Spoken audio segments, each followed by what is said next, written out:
Eko Bahusyam. He was one and desired to become many. And Prabhupada also quotes this from the Chandogya Upanishad. So then Arjuna may ask, if you are detached and nirvikar, you have no transformations, then how do you create? If you're detached and you don't transform yourself, then how do you create this world? So now Krishna explains and answers that question. Prakritim svam avashtabhya visrujami punaha bhutagramam imam kritsnam avasham prakrater vashad. The whole cosmic order is under me. Under my will, it is automatically manifested again and again. And under my will, it is annihilated at the end.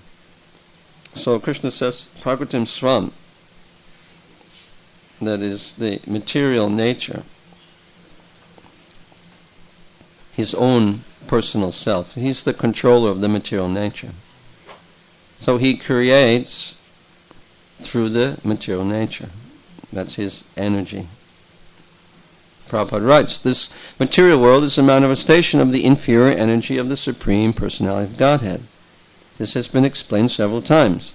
At the creation, the material energy is let loose as the Mahatattva, into which the Lord, as his first Purusha incarnation, Mahavishnu, enters. He lies within the causal ocean and breathes out innumerable universes, and into each universe the Lord again enters as Garbhodaksha Vishnu. Each universe is in that way created. He still further manifests himself as Kshirodaksha Vishnu, and that Vishnu enters into everything, even into the minute atom. This fact is explained here. He enters into everything. Avashtabhya. He enters within the Prakriti as the form of the Paramatma. In this way he directs the Prakriti through his expansions. And that Prakriti is Avasham Prakritera Vashat. There's a kind of automation in the material energy. Because it sounds, kind of, so that he's controlling and entering into the energy. But at the same time he says it's automatically happening. At the same time he says, I'm controlling that. It's under my will.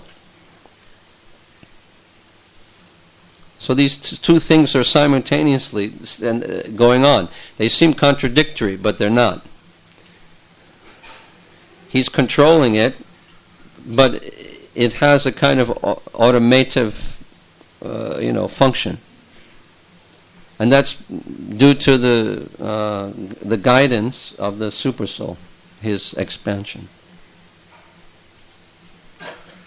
Krishna says, taking help of my nature, I create again and again. Krishna said previously that I am neither transformed nor attached. Then how does he create? Through his nature.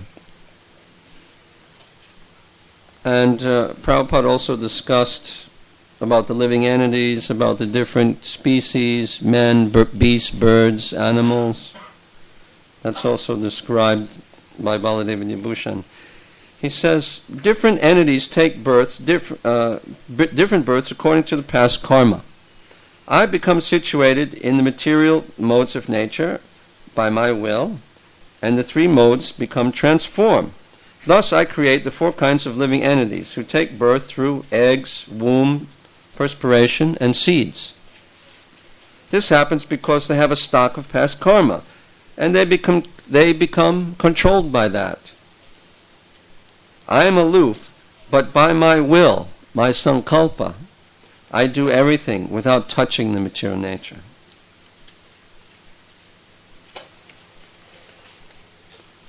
So then the question is raised.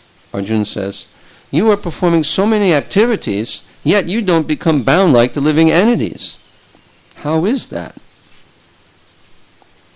And Krishna answers in text 9.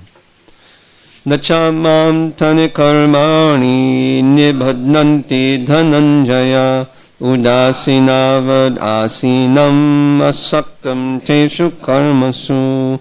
O Dhananjaya, all this work cannot bind me. I am ever detached from all these material activities, seated as though neutral. So this is how he can perform the acts of creation without becoming bound, because he's detached. Because the being bound is all based upon being attached. One is attached, then he becomes bound by his actions. And if one is detached, then he's not bound. So Krishna is udasinavad. It means like detached, or as if neutral, as if unconcerned, or like indifferent. Krishna says, I'm like one who is indifferent, although I'm not actually indifferent. In other words, Krishna cares about the material creation. It's not that he doesn't care, but he's neutral. So that's why he says, udasinavat, like neutral. He says, rather, I'm always absorbed in my own blissful spiritual activities. So, it's as if he was neutral. Because if he's completely neutral, then how is he the karta, the doer? Right? And he can't be completely aloof or neutral or indifferent. So, therefore he says, he's udasinava, like neutral. He's active, just impartial. So we have to become like that too. When we perform our actions, we're active, we care, but at the same time, we're impartial, we're indifferent. We're not personally attached to the results of our work, but we're responsible and conscientious because we want the result for Krishna's pleasure. But we're not personally attached for our own enjoyment. So Krishna also works like that. Prabhupada says, although he has control over every minute detail of material activities, he's sitting as if neutral. Right? He's control of every minute detail. Right? Not a blade of grass moves. But he's sitting as if neutral. The example can be given of a high court judge sitting on his bench. By his order, so many things are happening. Someone's being hanged, someone's put in jail, someone's awarded wealth, but he's still neutral. He has nothing to do with all of that gain and loss. Similarly, the Lord is always neutral, although he has his hand in every sphere of activity.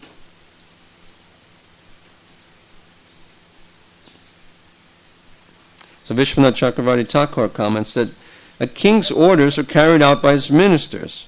Still, unless he is present on his throne, his ministers cannot do anything. Similarly, unless I supervise, Prakriti cannot do anything.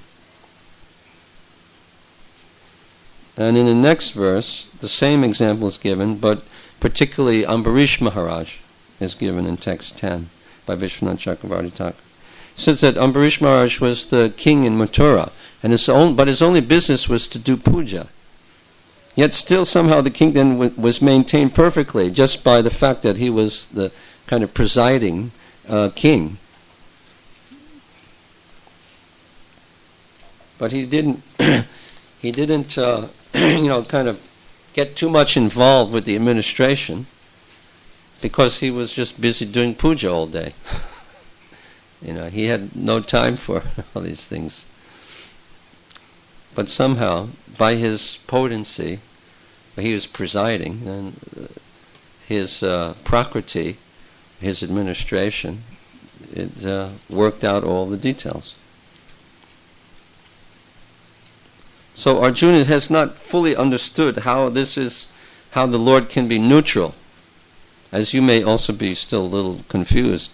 So Krishna speaks verse 10 to explain his neutrality further.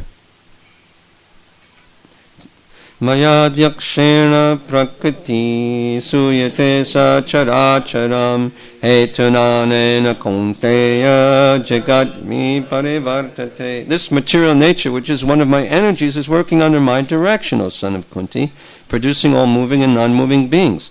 Under its rule, this manifestation is created and annihilated again and again. That's a famous verse Prabhupada quoted many times. So you have this word in Hindi, right? Adhyaksha, right? Supervisor, superintendent, like in the school, right? What do we call it in English? Principal, the principal of the school, right? Yeah, the director. So everything's under his eyes. He's the supervisor, supervision. He's giving supervision, right? This is a good word, adhyaksha, right? Because he's overlooking. Aksha means eyes, and adi means above. So he's above, looking down on everything, supervising, right? So Krishna's saying this: I'm the supervisor. This is going on by me. The prakriti, the moving and non-moving beings. They're all manifested and all going on by me. So I am the hetu, ultimately, the efficient material cause. He's the remote cause behind everything. And his energy is the immediate cause. Prabhupada writes, because he glances over material nature, there is undoubtedly activity on the part of the Supreme Lord, but he has nothing to do with the manifestation of the material world directly. And he gives the example about the fragrance of the flower being smelled by a person. He doesn't have to directly touch the flower. It's smelled by his olfactory sense. His nose is smelling the flower, right? The power, his smelling powers, coming in contact with the aroma. So Krishna just glances, and everything automatically happens. So we've given you a lot of examples, and tried to explain this as much as possible. I think it's not that difficult. Well, they are responsible, right? If the management system is such that the supervisor gives them some scope for making decisions, which he should, because otherwise he'll be, kind of overburdened, right? So he has to give them some parameters and then just give them the ball and let them do as they like. So they may drop the ball, or they may make some mistakes, and the supervisor comes regularly and he tries to help the person to do that job. So the department head has some sense of responsibility because he's being given some freedom to use his creativity in the way that he sees fit. But if the director is not giving the person any, he's like breathing down his neck at every moment, and he's telling him just what to do, then that means that person won't take responsibility then. But so the director has to give enough leeway, freedom, and let the person choose. Because then when he can use his creative energies, then he takes responsibility. Because then he says, now this is my job, I can do it how I like, within these parameters set by my supervisor. And this way the responsibility is actually handed down to the next person. I think this is a pretty major principle in management and stuff, right? I mean, I'm not an expert, but I know this, at least this idea. I wrote about this in my book also, about freedom. No, that's during the partial manifestation.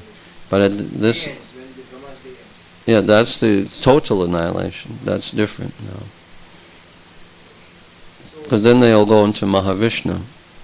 When Brahma Yeah, as far as I understand. And then when Brahma's life Because he's beyond the universes. and then when Brahma's life ends, then where they go? But the universes themselves go inside of Mahavishnu. Because he breathes in, and then everything is sucked back into him. There's nothing left at all. You know. That's why it said sometimes that the living entities come from Mahavishnu, because the next, when he breathes out, the next creation, they come from him.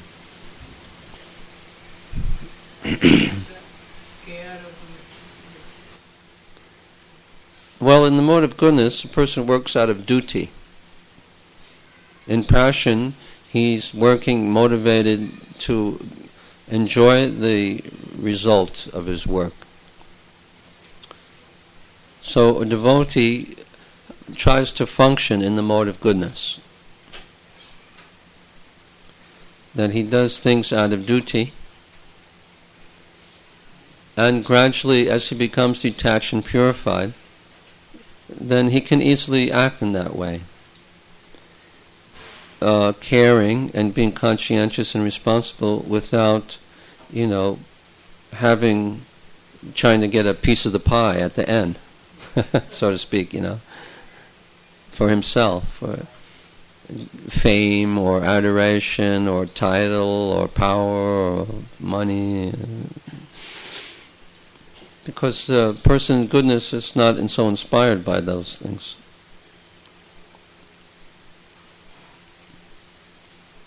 Person in goodness kind of maybe attached to the work itself. And then later, if someone's a devotee, he becomes attached to Krishna. So then his attachment to the result is kind of transferred to his attachment to Krishna. Because there always has to be some attachment, So then he wants to get the result done to please Guru and Krishna. But there's not this kind of madness and feverish mentality which is found in the person in passion who's personally trying to get it for himself. But there's still a kind of thrust or energy to get the result. But it's of a different nature. That's due to his attachment to Krishna. So, anyway, we have to be introspective, and we can judge to a certain degree by the mental, our mind's movements. If we see that we're trying to relish some result, subtle or gross, from our action, our activity, our service, then Krishna gradually will kind of put us in a situation where we have to do the work without getting a cut of the pie, so to speak. So that it kind of purifies us because we continue doing the service without trying to enjoy the fruit. So then gradually we get purified from that tendency, which is passion. I've seen that Krishna, he puts his devotees in situations and tests them again and again in such a way. Especially if someone's a preacher or a book distributor, then it's like daily having to face this kind of thing. And when he takes on a very humble mood that, anyway, okay, I'm not going to do big today, but let me just do some service. Just because I'm out here, at least I should do something. Make myself useful, like, some instrument. So when he gets in that mentality, then Krishna gives so much result. Big result. Then he becomes surprised. Oh wow, I didn't, I was doing very poorly, but now I have this big result. Then it's very clear that it's just Krishna. So when the devotee has the right mentality, then Krishna gives the result. But when he sees that a big result affects his devotee, and then he becomes proud or whatever, then he takes it away. I mean, people who distribute books, they know this very, very much, because it becomes like a daily affair between you and Krishna. Will Krishna give me results today? Well, I guess he might if I have the right attitude, if I pray to him. If I'm trying to help the poor suffering people, and then he'll give me some result. But if I'm just trying to get a big name for myself, that I'm the best preacher in Maharashtra, the biggest book distributor, the most powerful lecturer, like this, then Krishna will take everything away from you. Right? I wanted to kind of go back to the first 3 verses, because there Krishna was talking about devotional service, how it's very, easy and joyful, and one gets direct, enlightenment. So I was just wondering that what process of devotional service enlivens you personally? What's the thing that kind of inspires you the most? What do you like? What kind of connects you very strongly with Krishna? You can also say like that. Hearing the lectures of your spiritual master. Okay. Someone else? Thank you. Okay. Yes? Dedication. And what do you mean? You mean seeing how all the devotees are dedicated to Prabhupada's mission in the preaching field in various ways, and also what? And current devotees. Dedication of Srila Prabhupada, his personal. Oh, Prabhupada's personal dedication. How much he worked hard for. What about activity that you perform? Huh? I try to assist them. Okay, but what do you do? How do you do that? What the kind of devotional service that you feel like inspired by when you perform that? By assisting those? How do you assist the preachers? So any of those give you more enlivenment more than others? Okay. Directly, one-to-one, or giving lectures? One-to-one is more. Giving lectures. Okay, good. Someone else? Menial service. What's your favorite menial service? Of all the menial services, which one inspires you the most?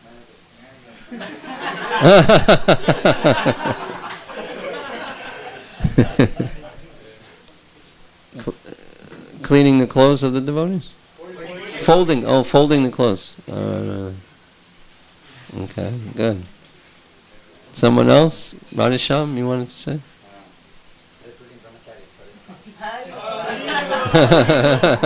Making brahmacharis. Huh? Right, that's good. Yeah. Yes. Right. And that some of that smile is flashing your way. Yeah. Right, good. Someone else? Chaitanya Charan, Prabhu?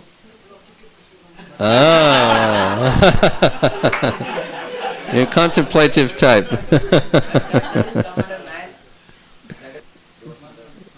Contemplating. Meditation on philosophy. Yeah, Shravanam.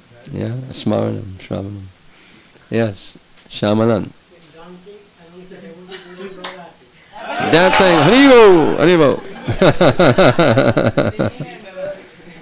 Good. Okay, now I wanted to move, huh? Yes. Getting people of other organizations into Stealing them away from the other organization. Converting, right? Converting others. Huh? Okay. Good. Okay, now I want to talk about faith a little bit. I want to ask you, what is real faith? We discussed it. We read something about it in Prabhupada's commentary, which was interesting, talking about different levels. Prabhupada said faith is created by associating with devotees. And I also added that when you apply yourself to the process, with and you endeavor, and then you get some result, that also increases your faith. So one is like just kind of on your own, in one sense, and the other one is more dependent on association. But what would you say is real faith? What does faith mean to you? Right. So you try to apply that in your life. Right. Just by surrendering to You put all your chips on bhakti, and then let everything else kind of fall into place after that. Is that a good description? That's what the verse says, right? Then just by doing bhakti alone, everything else is taken care of automatically, right? So that, like when someone's betting in a casino, right? He puts all his chips on one number. Said, okay, turn the wheel now, right? Other people, they put a little bit here on this number, a little on that number, and this number, right? But someone who has faith, number 5, all the chips, big stack. Let it ride, in the casino. So you put all your chips on the bhakti, and then just let Krishna turn the wheel. And yeah, it's interesting. Someone else can say something about faith? Trust in something sublime. Trust in something sublime. Yes. What else does faith mean to you? Keshavji. Right, you see the process works. So you have more faith in the process. See the results. Something else? too incapable. We're too what? Tiny. Oh yeah, and incapable of... Incapable and important. Okay. Bhaktivinoda Thakur also... Actually, it's mentioned that Shraddha actually means faith in the Shastra. Because we have faith in Sadhu and Guru also, but they get their knowledge from Shastra, and they just repeat what's in Shastra. So when we see that someone is religious or faithful, it means that he has faith in Shastra. This is actually the kind of technical or specific definition of the word faith or Shraddha. There has to be faith in Shastra, because otherwise nothing else can hold. Because this is the knowledge from God, it's the knowledge that the sadhus and the gurus have. Right? And they apply that knowledge in their lives, which helps us more, but it's based on the scriptures. But Bhaktivinoda Thakur has written in his Bhagavad that even though the previous acharyas have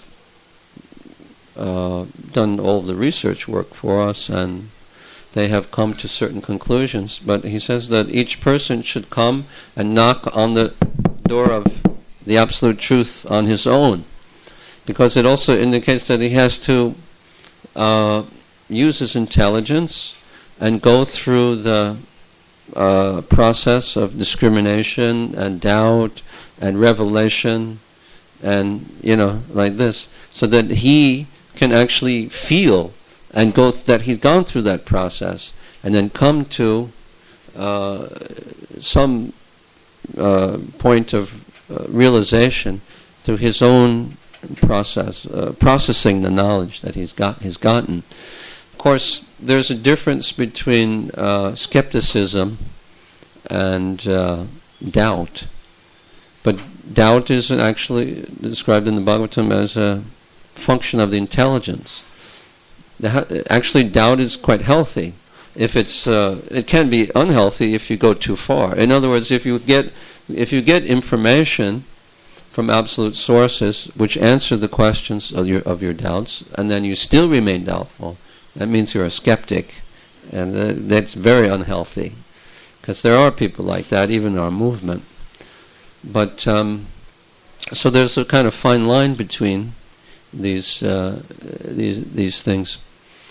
We simultaneously have to accept, and we have faith in the character of our acharyas. When especially we read about their lifetimes, it's just so amazing.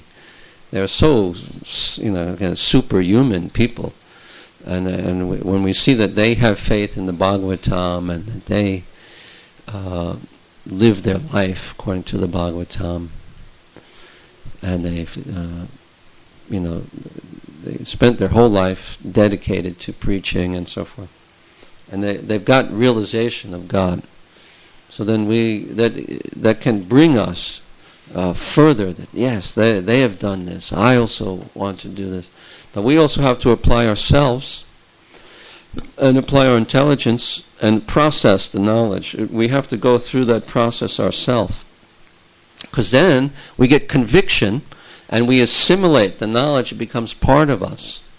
That assimilation has to be there.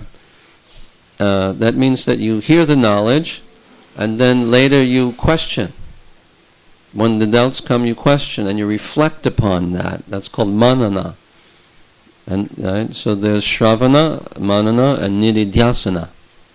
The nididhyasana means you have assimilated all of these things, and you're living and breathing this. So the knowledge is there, but then we have to have this point of reflection, thought, and questioning.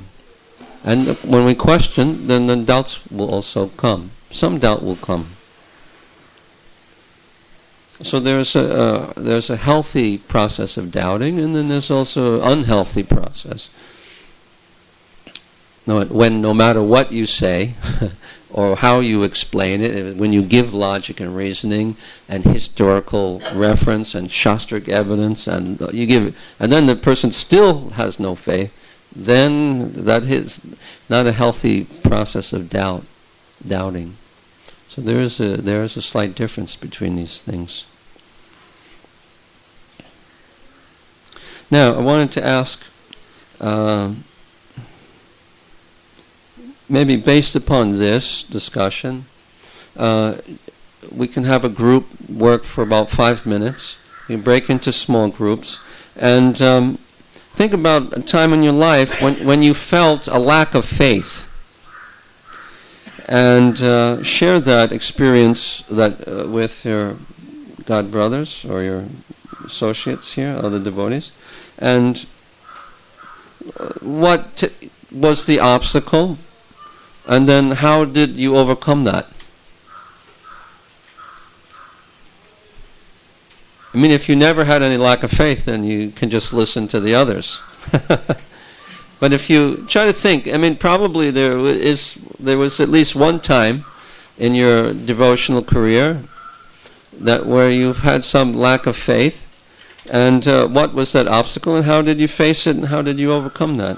And share that with each other.